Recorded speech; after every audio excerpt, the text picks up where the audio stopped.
So, this is episode 2 of our podcast. The title of it is Insert Your Title Here. Essentially, the idea is that we are trying to help trucking companies try to reach more drivers in the community and find different ways of serving that community. And one of the backbones of our society, what helps keep everything rolling is the supply chain.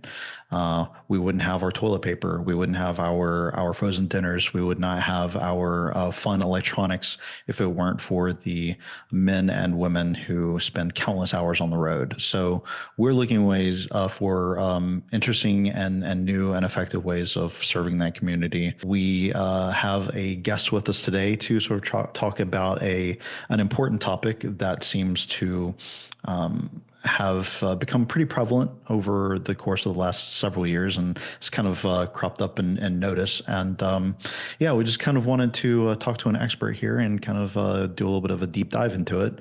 So Josh, who do we have with us today?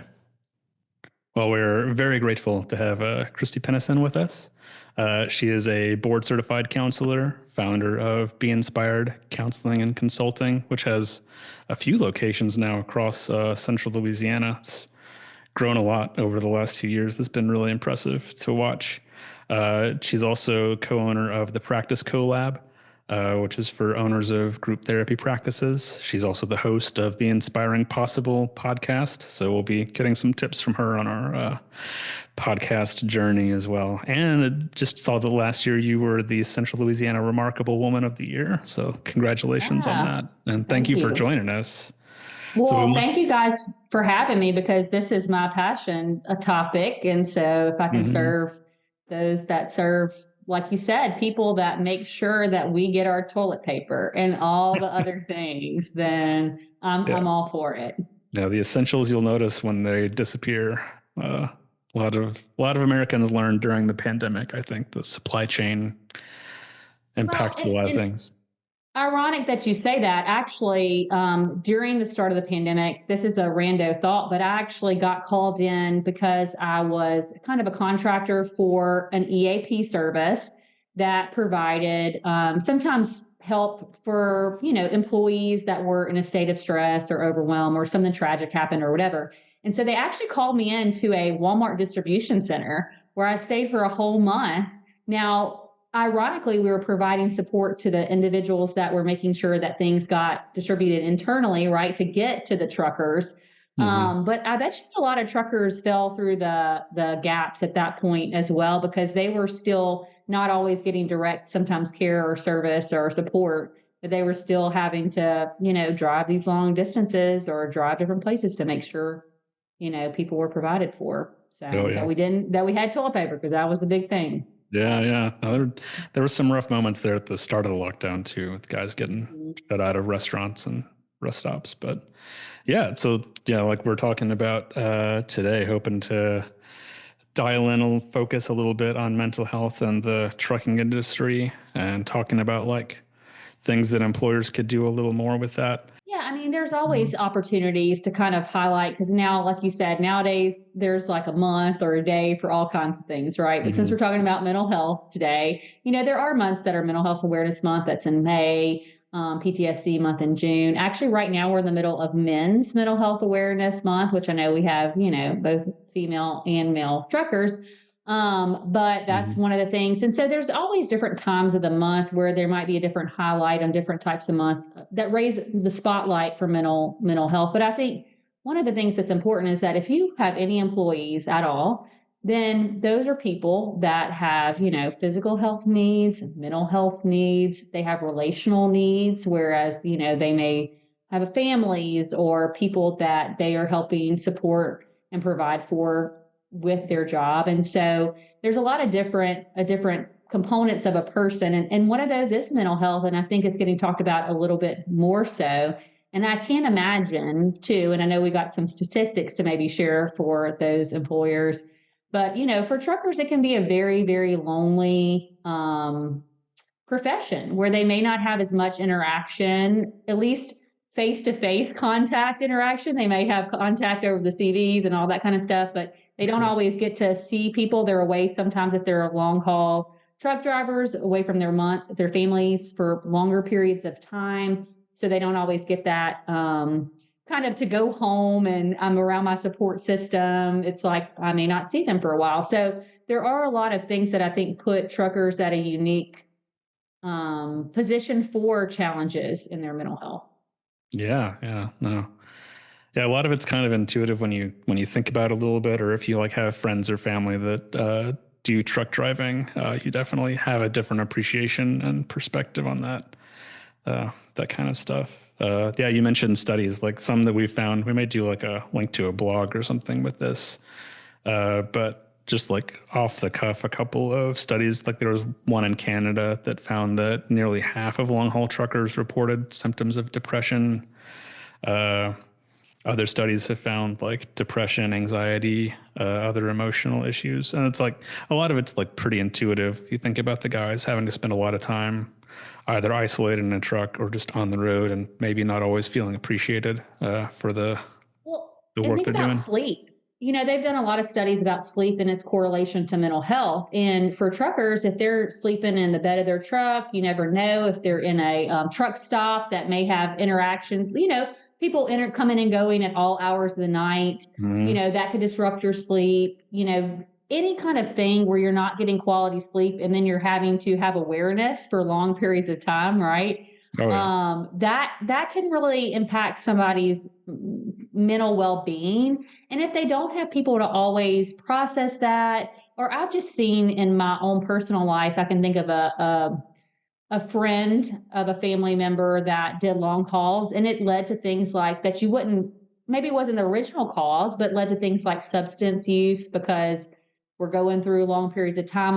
When I do get a break, I'm trying to cope with the stress that I've had over this period of time where I didn't get to really relieve that stress. And not that that's for everybody, and that's not everybody's story, but I think it can create some factors or variables, you could say, that compounded can lead to a lot of mental overwhelm, and whether it be fatigue or whether it be, like you said, 44% of long haul truckers reported symptoms of depression. I mean, that's almost half. So that means that at some point along the time, that person's feeling, whether it be sad, hopeless, lack of motivation.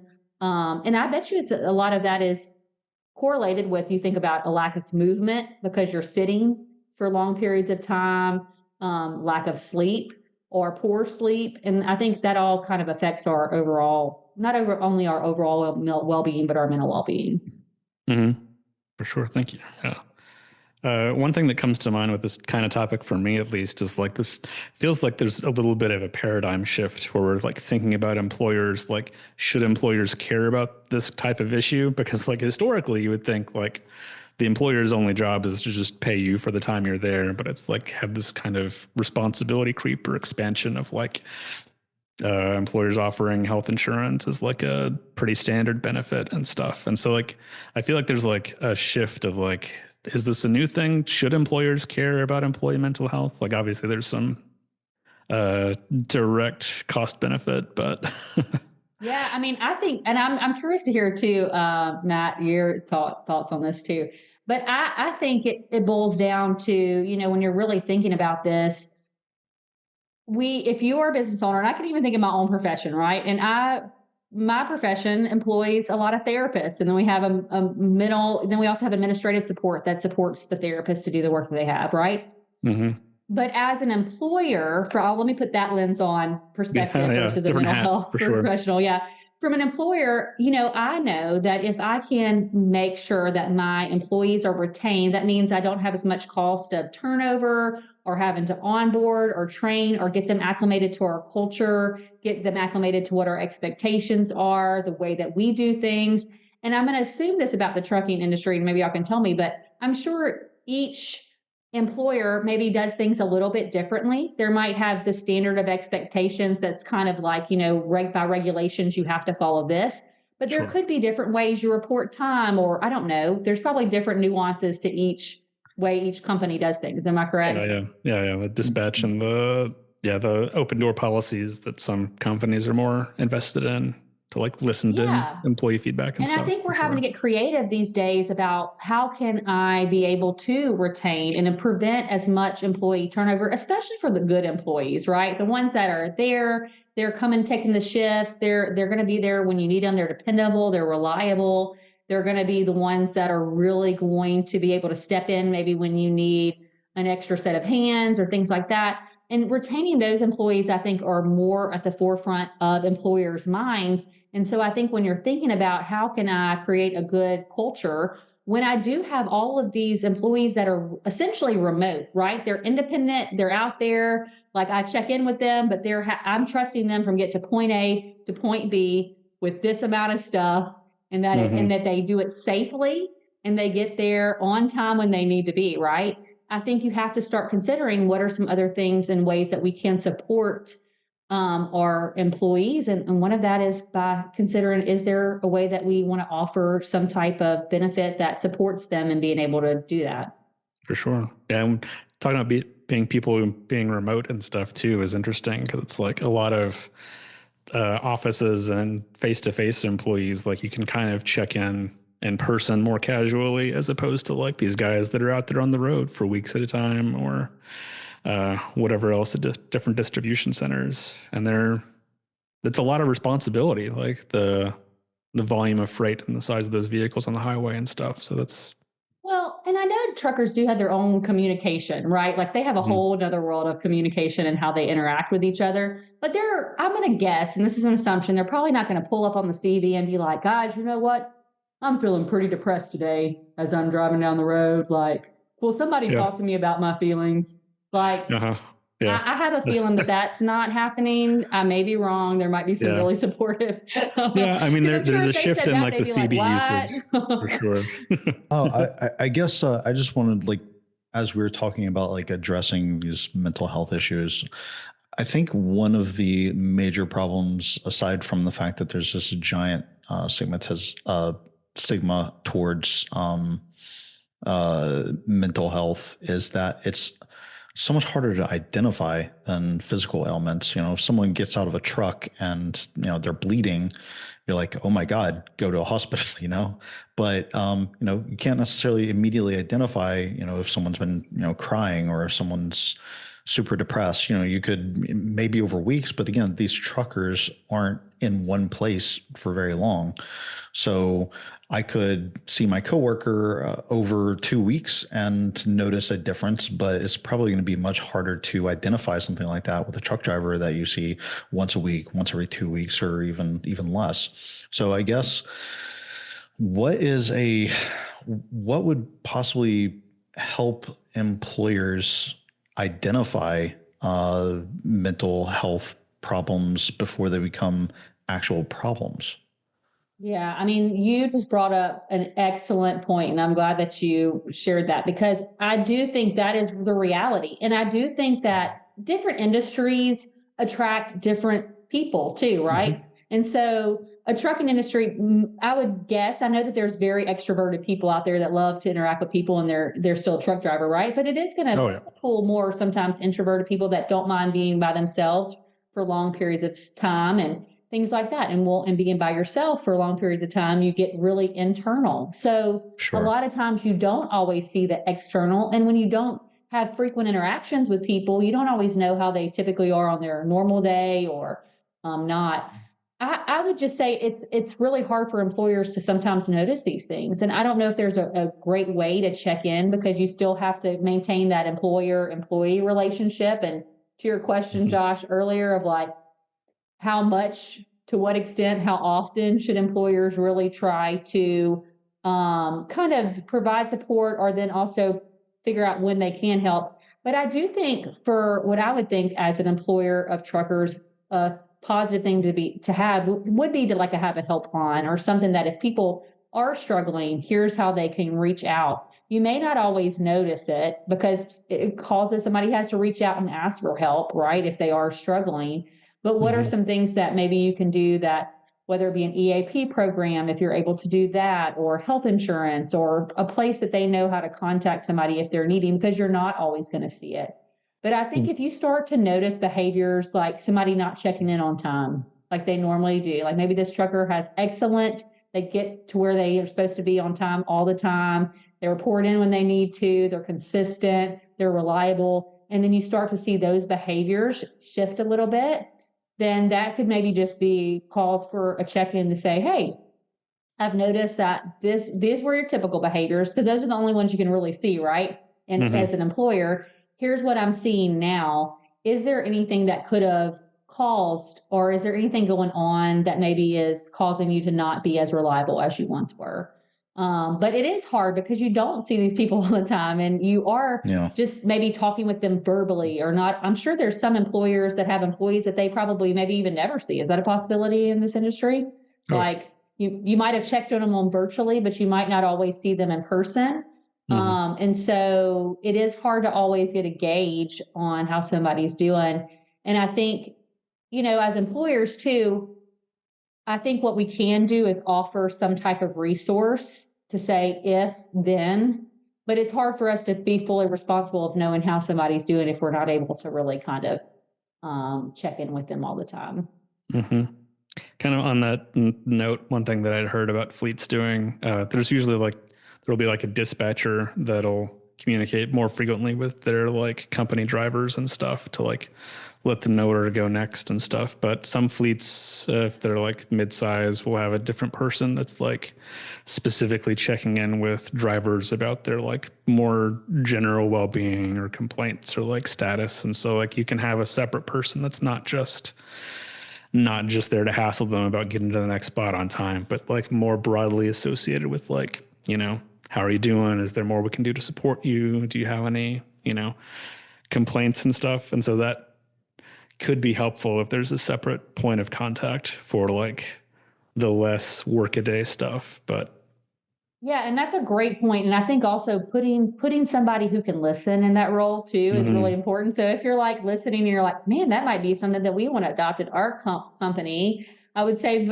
find your person that like really does a great job of listening and hearing, and then also being able to redirect if needed. Because, if you had that person in that role and they're like, hey, Bob, how are you doing today? Not good? Okay, great checking in. That's it. Bare minimum. See that going. Pick them off the list. But that's a great idea. I'm glad that some of those fleets are implementing something like that, because I'll be honest with you, it's just small things these days. I don't know about y'all, but the small things that we used to like maybe do more often, people really take for granted. And it's a little check-in like that, I think really goes a long way of just saying, how can we, and it could be just, how can we better support you?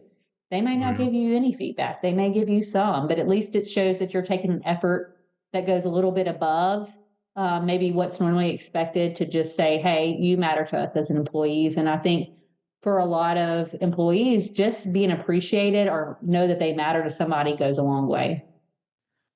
Yeah, we touched a little bit on this already, but I can imagine some employers or trucking executives listening to this conversation might think, well, that's great in theory, but like if we don't have enough, like we don't have can't like hire a separate person to do that thing. Like what are some other alternatives that an employer could use to like make a point of like doing more mental health support? I mean, I think it can be as easy as finding a resource online and just handing it out or emailing it out in a monthly, meeting, or however you do your check-ins. I'm not really familiar with how, the trucking industry does kind of like some of their all staff on deck hands to just provide updates. But it could be simple as just providing like, here's some steps, because I do realize that everybody's working with different budgets. You have different resources available to you. You might not have the financial resources to add another team member to do, quarterly check-ins. But I think, like you said, it's the little stuff that goes a long way. And I think when you're looking at your employer mindset, it's saying, what are these small things that I actually could maybe put a little bit of money or effort or energy behind that's actually going to help me, again, back to our conversation we had at the beginning, retain these individuals longer. And I know that every industry is different, but to your point, I think it's sometimes those small things. So you might not be able to purchase an EAP plan, but if you have health insurance and maybe you offer your employees health insurance, make sure that that health insurance offers mental health benefits.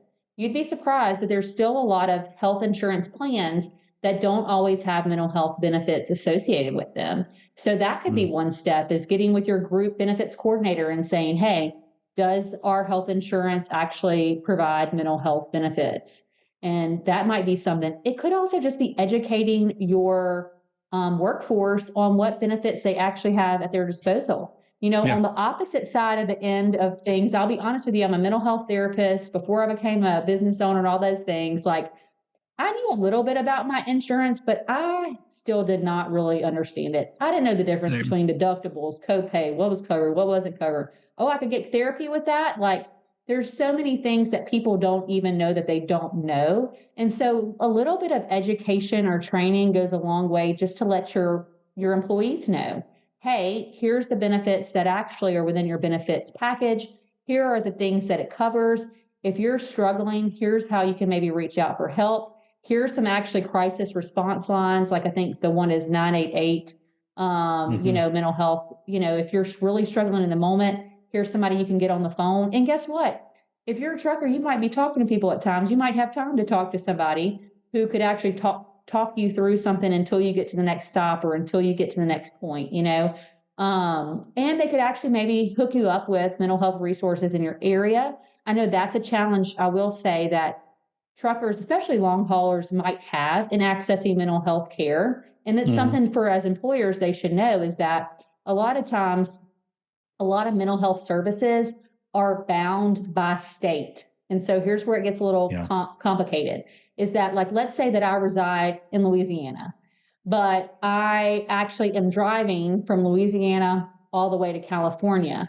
Well, if I'm actually in California right now, most of the time, my mental health provider may actually cannot serve me. It's crazy. They're working on it, but there's still like these restrictions. And so it is also just educating yourself as an employer too, if you really want to take the step to say, how can I help solve this problem, as to how can I find a service that could still serve them while they're in California? What does that look like? I don't have all the answers to that because it can get really complicated, but just knowing that that's a barrier sometimes also for your employees accessing care, because they might have to wait till they get back in their home state to see their regular provider or their prescriber or whoever it is that's providing their mental health services. And so also understanding the barriers to access to care, just making yourself aware as an employer can also help you figure out what are some creative ways that we can still help just bring a little bit of awareness to this and let people know that there is support available. Yeah, and we're kind of hitting this from a lot of angles at once, but for some trucking companies, some of the interventions can be pretty simple, just as easy as like allowing the drivers to have pets in their vehicles or whatever else, because like that can be make a big difference with people when you're on the road and away from family members and stuff. Just being able to have like a dog with you, or the rider policies will like let them maybe take their kid out on the road for a couple days or something. Yeah. And I mean, even like when you're thinking about onboarding, what are the things that you maybe put in onboarding that just people would be aware of if then that's what I always think. If you are in this place, then you can do this, or here are some options that we give you. But yeah, some of the things, like you said, the pet or rider policies, do you have support network at home? I mean, I know you can't really always ask those questions as employers, but who is your emergency contact?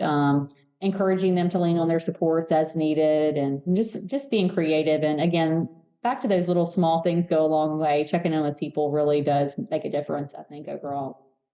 Yeah, for sure. And of course, like with mental health and stuff, like there's a lot of things that individuals can do for themselves in terms of like looking out for our own mental health. I know our colleagues at To Exceed we'll talk periodically about our own day-to-day lifestyle choices and stuff that like maybe could be better with like exercise and other things that feed into lack of sleep. Yeah, the mental health picture, even though we're not over the road truckers. You, huh, when we were talking about that. Yeah. Yeah, exactly. I mean, it's all kind of things, right? That it's crazy. It's some of this stuff we already know, but it's hard to do because it's behavior changes, right? And so like you're talking about, whether it be trying to get enough sleep, or if you do have a disruptive sleep schedule, how can you sleep in increments? it could be taking some movement time. I mean, I don't know about y'all, but I do sit a lot too. I mean, I'm not in a truck, but I sit in front of a desk and a computer screen. And so sometimes I have to remind myself I need to take a walk at least, every so often, or, I need to also do things that are fun and not just business or therapy related, because I can be hyper obsessive too. So it's like just reminding yourself like that I'm a whole person and I need these other components for me to be well. And what are those things that I need for me to be well? And then what's keeping me from doing it, Yeah. Yeah, I specifically picked up a treadmill and a standing desk so that I can actually walk at my computer. I don't think it's probably as healthy as actually going outside and touching grass, but I've definitely noticed an improvement. If you can walk a mile or two a day, even if it's at your desk, it makes an improvement. Truck drivers don't necessarily get the same no sort treadmill of with opportunity. You can't necessarily get on a treadmill when you're behind the wheel. Yeah. But you can be intentional about like, I need to get out and move around, I even think about, because again, I employ a bunch of therapists. Okay. So they're sitting in a chair half the time. So even one month we got creative and I bought these really cheapo, weepo pedometers, okay, off of Amazon. And we had a step challenge. Now it was due to the honor code, right? But even people, they said they felt better. They moved around a little bit better. It just required them to focus their attention. So I think it could be, hey, are you walking around? Are you reaching out to people? Are you, all those little things really add up. Like you said, it may not be making whatever, but it's making some progress. It's making some difference. I promise you that, Matthew. That treadmill. Okay. Yeah. Yeah, for sure. For sure. Yeah. I've heard some interesting advice too, like looking at what other people have said about like truck driver stress and things. I heard one driver talking about how she set a rule for herself to like every morning reach out to like either a friend or a family member and like try and get in touch with somebody, make that kind of a routine. And she also had talked about like making a habit of like whenever she's parked and someone's backing in beside her to like go ahead and get out and like spot them, help them back in and stuff, and then interact with the other person, being aware that that's also like another person that might be their only social interaction for the whole day.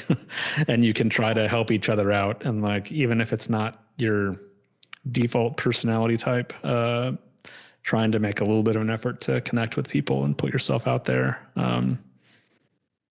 Seems like there's opportunities for like drivers to help each other in smaller ways, at least, if not resolving the big picture. But yeah, and I think you just brought up a good point. It requires some intention, like almost kind of like Matthew. I'm not picking on you, but like when you said, "I'm going to get a standing desk and I'm going to get a little treadmill," like you thought about that first, and then you kind of put it into action, and then you probably have like something in your mind, a goal that I want to push it up this, make it stand this much a day or 3 whatever, miles. right? Yeah. Okay. So whatever that is, it's, I think where your attention flows, or where your attention goes, energy flows, or whatever they say about that quote. I probably just butchered it, but when you're focusing on doing even a small action, it's more likely to happen. So your point, do I help this other trucker back up, or maybe I'm going to a diner that's associated, that's right next to, the truck stop.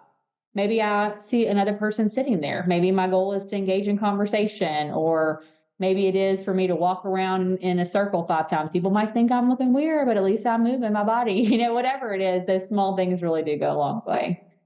Yeah, there's a lot of tips for like different like truck driver exercise aspects and like different, calisthenics or little weight type things you can take and fit in the truck. Yeah, like definitely like the physical health does factor in as a component of this. Yeah. Well, and to your point, onboarding manual. When you're onboarding somebody, you could go ahead and prepare. You don't got to reinvent the wheel. People out there, ask the Chat GPT for all I care. What are some, make a whole manual of self-care benefits or that could support people's mental wellness, and provide that as just reminders of here's some things you can do. Again, it's people's choice of whether they do them or not, right? Well, yes. I guess sort of for me, a takeaway, like one of the biggest takeaways from this, and I'll put it to you, is sort of reframing how to approach this problem. Probably one of the best approaches where we ask less, what can I get away with doing to what bare minimum can I do to help my truck driver, and more like reframe the question more as how can I invest into my staff so that they can be at their most productive, their most healthy, and their most happy, because that is what makes the best worker. Is that probably one of the best things that we can do as a society and as employers, is sort of reframe this problem in sort of more of that light? Yeah, Matthew, I mean, again, excellent point. I couldn't have said it better, because that's really the reality. Is like, if you want people to be at their best, you have to be able to start asking the questions, how can I support somebody being at their best? And Mhm. again, you don't necessarily have to have magic wands. Again, people have to be willing and able to, get the help that they need. That is a big point that I want to say. Like, but we can still say, how can I invest in my employees? Because if I do invest in my employees and they feel supported, and we may not be able to offer the biggest compensation package or the biggest benefit structure out there, but these are Mhm. the things we do offer. I do think we are seeing a trend, and I don't have a research about this, where people are tired of working in toxic cultures. They're Sure. Yeah. like, you could pay me this amount of money, and I still want to. Some people do. They will deal with the toxicity for this amount of money, right? But I think there's Yeah. are people that are in the middle, that they want to do well for themselves, but they also just want to feel like they're a part of something and that they're feeling supported. And I think it's not big things that you have to do, but you just have to say, yeah, how can I invest more in the people that continue to show up every day to help us reach our organizational goals? And Yeah. I think that is a win-win for both people. If you're trying to consider that as an employer, how can I best serve them? Yeah. And ultimately that so that they can best serve the organizational vision, mission, goal, values, all those things. Yeah. Hmm. And you bring up an interesting sort of point, and we kind of covered on it briefly, but there is sort of a flip side to the employer needs to sort of reframe this as, how can I invest? But the flip side is that the drivers need to know that, or need to understand that their health is important and they are responsible for their health, and doing the things that will contribute to their overall well-being. So maybe don't grab that bag of chips, but maybe instead, like, grab an apple and a banana instead, making small choices that sort of add up over time, whether it's like your nutrition, sleep patterns, get off the phone at a certain time and actually try to get that 7 hours or 8 hours or whatever. But essentially, having to emphasize that the drivers also have a certain amount of responsibility just as much as the employers. It's not one versus the other. It's a team effort between the two, the driver and the employer. Yeah, absolutely. Because I mean, and especially in this kind of industry, you can't go track them down and be like, "Are you taking your break at this such and such time?" It's kind of Absolutely. hard to have some of that oversight. And honestly, you want people to be autonomous, but you want them to Absolutely. say, yes, I'm going to figure out if there's help available. I might be able to access that, but it is also an employer responsibility just as much as this employer. Cool. Yeah. Yeah, I think that, through all of this, I think that's probably like the big takeaway for me is how we sort of need to approach this in sort of like a reframed mindset, and then also remember that the driver has to ultimately be responsible for reaching out, and that's just not something that's easy. Like, and again, as you pointed out very early on, or one of you guys did, there's just this epidemic, of mental health, because we're not seeking help, and I think it's getting better, but it's a slow process, man. Uh, of course, COVID exacerbated that, and I think we're still trying to recover from that a little bit. But and especially with the rise of like social media, and then, like you said, the AI girlfriends and stuff like that, it's hard to fight that isolation that already sort of exists that we see ourselves creeping toward, it's got to be like it's got to be an order of magnitude more difficult for someone in a position like a truck driver. Like that's got to be an insurmountable challenge to overcome to be that intentional. Yeah, I don't envy the truck drivers that are out there having to fight this, every day. Um, it, what's kind of strange is that I've seen over the past 5 years, maybe around the time of COVID, I've seen several TikTok channels that have become quite popular that are truck driver owned. I remember seeing one that a truck driver found like a stray cat and started, documenting his adventures with his cat and so on and so forth. A massive following, but in most cases, social media has become a detriment to our social development. But could a case actually be made that social media could actually be utilized healthily for someone like a truck driver who doesn't necessarily have a whole lot of chances for socialization, but social media actually does give them more of a chance of that? I mean, I think so. I think again, Yeah, it's everything like in a certain level of moderation, right? sure. Yeah, But I mean, like I said, I've been watching this one trucker. He's like comedian. Now he actually sometimes will play his own videos, but sometimes trucker fails. That's what I sure. call him. But he's very humorous. He's found a way to like bring humor, which is also Yeah, another great thing that supports mental health is using humor in sometimes harder things or things yeah, that so I do think when we get a lens, one of the positive things about social media, sometimes you do get perspective about what people's lives might be like in a certain role or a position where yeah, you might not have that perspective before. Um, and I think it could be a bridge in a gap. And I would yeah. also say, and two, when you have time when you get home, are you maintaining some of those really in real life? I call it in real life relationships as well, because I think Sure. they're both important. Yeah. Yeah, absolutely. Yeah, I just think we give social media a lot of crap, but I think Mhm. that sometimes we don't give it its accolades in the fact that it has actually, in some ways, brought us together as well.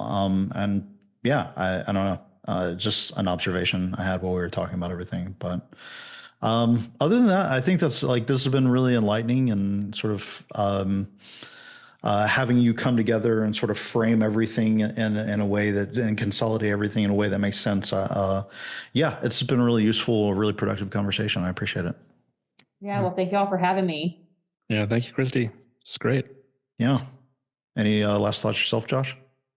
No, this is good. This is good. I wanted to check in and make sure to like appreciate that Christy already has the insight on like truck drivers having a quite a difficult role, but also like an important piece in the supply chain and stuff for America. Did you have anything else that we hadn't touched on, Christy? Or No, I would just agree with that. I think people don't always think. I mean, those that are listening, obviously, right? You yeah, employ yeah, truck drivers, and you know the vital importance of this. But we don't realize sometimes because we're not as maybe physically or in person connected, how actually interconnected we really are.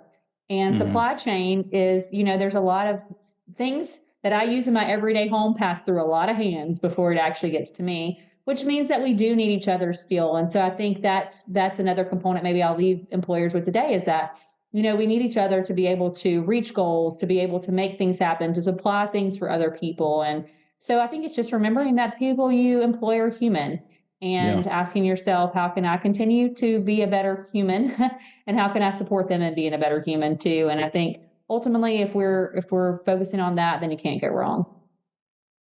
very good. I think that's a really good note to end it on.